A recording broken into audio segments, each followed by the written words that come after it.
Guys, meron po tayo dito Coffee maker. coffee grinder. Ay, Ayan. coffee grinder pala. Ito yung bin na in-order ko. Yan, para siya purong-puro.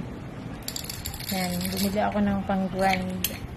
Ilalagay lang Sa po Shopee. natin ganyan. Yan nahulog. So yan, yung dalawa. Pupunin nyo yan ha. Pupunuin po namin yan. Bukas po yung iba. So, ganyan po namin yan. Kung hindi nyo natatanong. Anak na nalalaglag. Kapitan mo banda dyan. Po, tingnan nyo po, durog na durog. Ata, hawakan mo ta. Yan, may tagawak po. So ito na yung kanilang grind. Diba guys, kita nyo naman durog na durog. So yan. Maganda raw ang kape. Maganda naman talaga yung kape. Wag lang Araw-araw.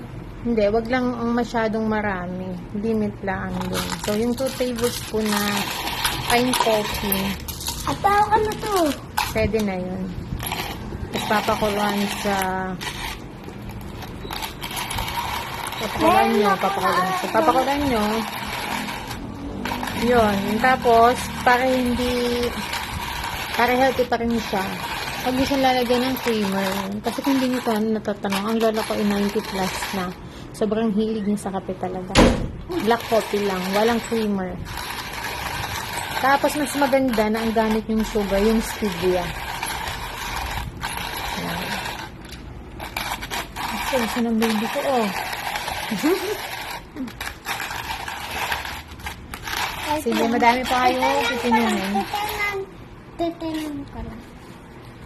Oh, patingin nga, patingin. Buksan mo. Yan po guys, so. Oh, yan. Sige lang.